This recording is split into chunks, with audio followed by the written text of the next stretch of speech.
Hello students, hope you guys are doing well. Last class में हमने trends start किए थे।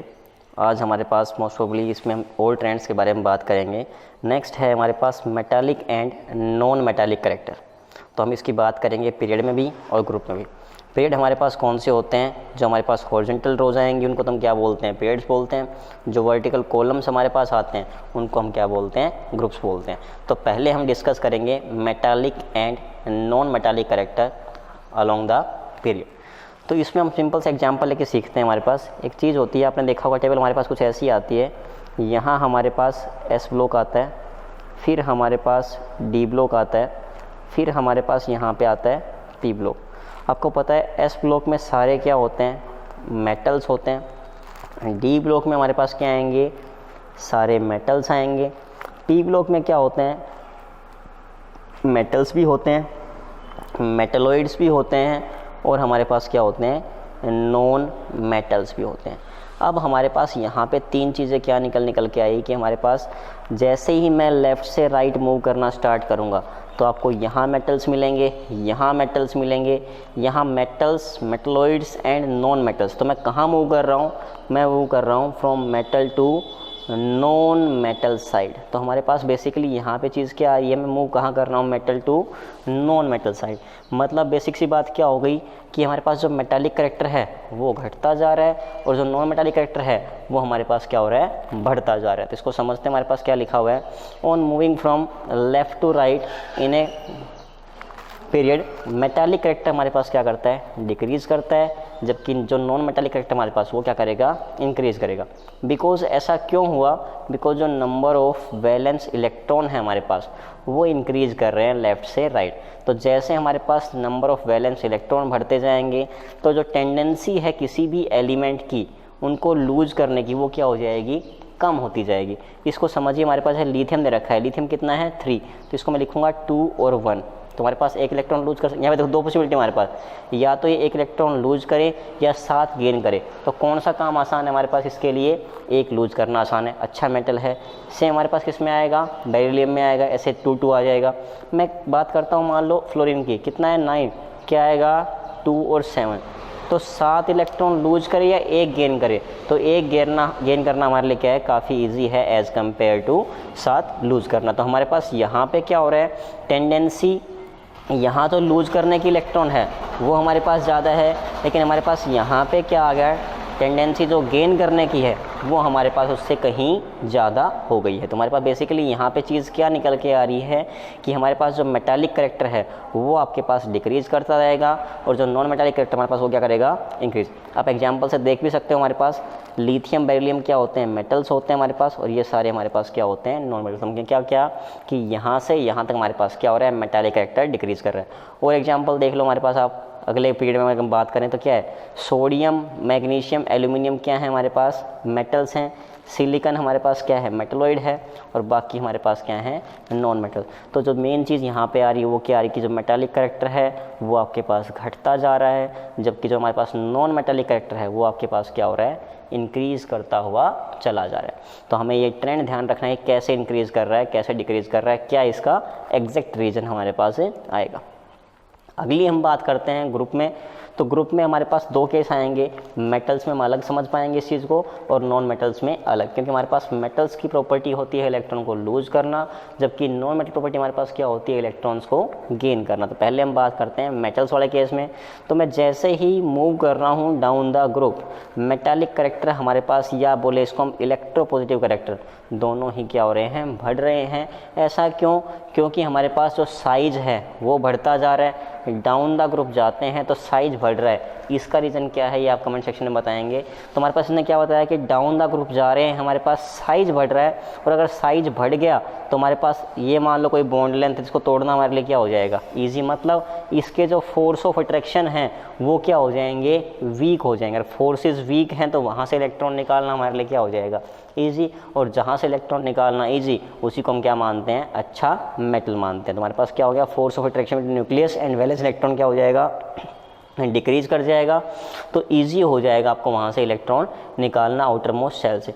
तो जैसे ही हम डाउन द ग्रुप जाएंगे हमारे पास क्या हो जाएगा? इलेक्ट्रॉन निकालना इजी। मतलब लास्ट वाला हमारे पास सबसे अच्छा मेटल आएगा, स्टार्टिंग वाला हमारे पास सबसे लिस्ट मेटालिक आएगा। ऐसा रीज़न क्या है, डाउन द ग्रुप गए साइज बढ़ गया, साइज से हमारे पास क्या हो जाएगा, मेटालिक करेक्टर हमारे साइज बढ़ रहा है तो हमारे पास क्या है, ये लिस्ट मेटालिक है हमारे पास, ये क्या है मोस्ट मेटालिक। ऐसा क्यों आया, क्योंकि हमारे पास जितना साइज छोटा इलेक्ट्रॉन निकालना मुश्किल, जितना साइज बड़ा हमारे पास इलेक्ट्रॉन निकालना उतना ही आपके लिए क्या हो जाएगा, आसान। तो यहाँ से इलेक्ट्रॉन निकालना आसान, तो हमारे पास मेटालिक करेक्टर क्या हो जाएगा, बढ़ जाएगा। नॉन मेटालिक क्या हो जाएगा, हमारे पास डिक्रीज करता चला जाएगा। ये मोस्ट इंपॉर्टेंट चीज़ें हमारे पास एग्जाम में हर बार पूछते हैं, इनके ट्रेंड्स कि कैसे बढ़ेगा घटेगा, क्या इसका रीज़न है। नेक्स्ट हम बात करते हैं नॉन मेटालिक केस में। तो यहाँ हमारे पास क्या आएगा, वही सब कि जैसे डाउन द ग्रुप जाएंगे तो हमारे पास जो नॉन मेटालिक करेक्टर है या इलेक्ट्रोनेगेटिव करेक्टर है, दोनों क्या कर रहे हैं, डिक्रीज कर रहे हैं। क्यों, हमारे पास वही रीज़न यहाँ पे, बिकॉज फोर्स ऑफ अट्रैक्शन किस में, वैलेंस इलेक्ट्रॉन में और न्यूक्लियस में, वो क्या हो जाएगा, कम होता जाएगा। So the attraction of nucleus for coming electron, वहाँ इलेक्ट्रॉन लूज करना था हमारे पास, यहाँ क्या करना है, गेन करना है। तो हमारे पास फोर्स ऑफ अट्रैक्शन होगा किसी आने वाले इलेक्ट्रॉन के लिए, वो भी क्या हो जाएगा, कम हो जाएगा। So the tendency of element to accept electron हमारे पास क्या हो जाएगी, कम होती चली जाएगी। तो F का साइज छोटा है, इसलिए हमारे पास ये क्या है, सबसे मोस्ट इलेक्ट्रोनेगेटिव, इसको हम बोले मोस्ट, हमारे पास कैसा है, नॉन मेटालिक है, मोस्ट इलेक्ट्रोनेगेटिव है। डाउन द ग्रुप जा रहे हैं, साइज बढ़ रहा है, फोर्सेज हमारे पास डिक्रीज कर रहे हैं, तो यहाँ पे इलेक्ट्रॉन ऐड करना हमारे लिए क्या हो जाएगा, बहुत मुश्किल हो जाएगा।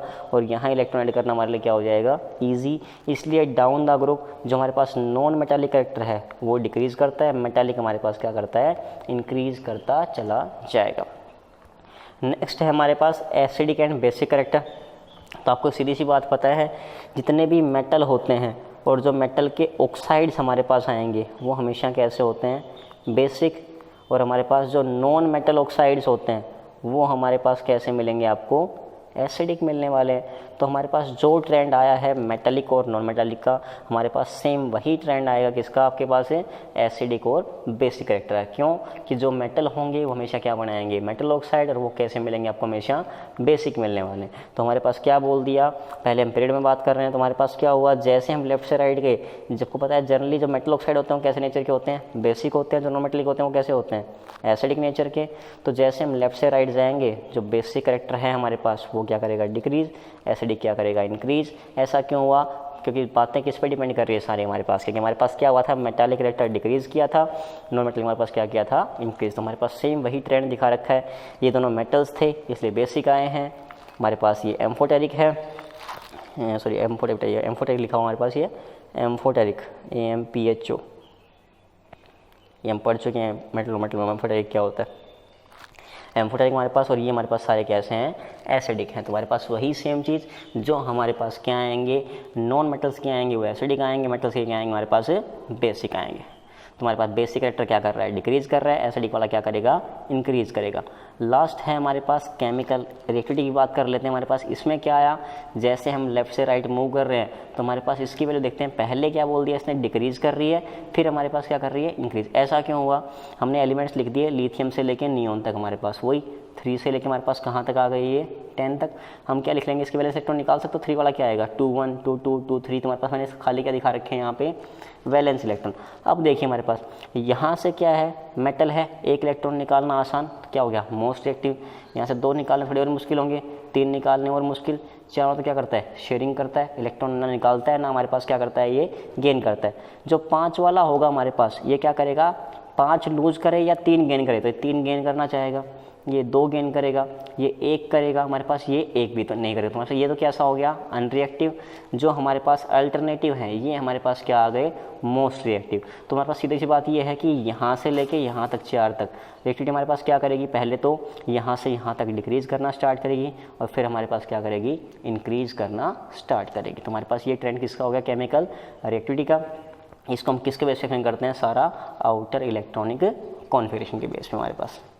अगली हम बात करते हैं वेरिएशन इन ग्रुप्स। तुम्हारे पास वही मेटल्स का अलग केस करना है आपको और मेटल वाला केस हमारे पास अलग आएगा। तुम्हारे पास जो ट्रेंड किस में आ चुका है, पहले आया था हमारे पास वही सेम चलेगी चीज़ें यहाँ पे कि केमिकल जो एक्टिविटी है वो मेटल की इंक्रीज़ करती है डाउन द ग्रुप। क्यों, क्योंकि हमारे पास किसको ज़्यादा रिएक्टिव बताओगे? जिससे इलेक्ट्रॉन निकालना आसान है। किससे इलेक्ट्रॉन निकालना आसान है? जिसकी बॉन्ड लेंथ क्या है? ज़्यादा है। तुम्हारे पास जिसकी बॉन्ड लेंथ ज़्यादा है वहाँ से इलेक्ट्रॉन निकालना आसान। तो we know that atomic size क्या करता है? इंक्रीज़ करता है डाउन द ग्रुप। तो टेंडेंसी क्या होगी इलेक्ट्रॉन को लूज़ करने की? हमारे पास बढ़ती जाएगी। तुम्हारे पास एक्टिविटी क्या होगी? बढ़ती चली जाएगी। तो हम डाउन द ग्रुप जाएंगे, साइज बढ़ेगा, टेंडेंसी लूज इलेक्ट्रॉन बढ़ेगी, हमारे पास एक्टिविटी क्या होगी? बढ़ती चली जाएगी। तो हमारे पास FR फ्रेंशियम क्या है? मोस्ट रिएक्टिव है। लिथियम हमारे पास क्या है? सबसे लीस्ट रिएक्टिव है। अगर इसी को हम बात करें किसमें, in case of non metals, तो वहाँ भी हमारे पास क्या ट्रेंड आने वाला है? वहाँ देखिए हमारे पास क्या ट्रेंड आएगा। वहाँ हमारे पास ट्रेंड ये है, in case of non metals जो हमारे पास एक्टिविटी है वो क्या होगी? डिक्रीज़ करेगी down the group, because it depends upon the tendency to gain electron. बस ये छोटी ही बात ध्यान रखना, जहाँ भी नॉन मेटल आएगा वहाँ इलेक्ट्रॉन आपको गेन करवाना है, मेटल वाले में क्या होगा? इलेक्ट्रॉन लॉस होगा। तो हमारे पास ये क्या हो रहा है? इसकी टेंडेंसी क्या है? इलेक्ट्रॉन की एक्वायर स्टेबल नॉर्मल इलेक्ट्रॉन हमारे पास ये क्या कर रही है? डिक्रीज़ कर रही है।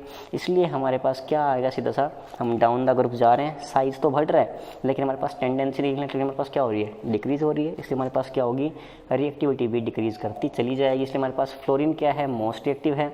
80 बेटा, एंटी इसी हमारे पास 80 हमारे पास ये क्या है? सबसे लीस्ट रिएक्टिव है। तो हमारे पास ये सब क्या थे? इसके ट्रेंड्स थे। तो इन सबको आपको ढंग से करना है अच्छे से। हमारे पास चैप्टर यहाँ पे कंप्लीट हो गया है। Till take care, stay blessed, stay at home. आप इसकी NCERT वगैरह कर सकते हैं। Take care.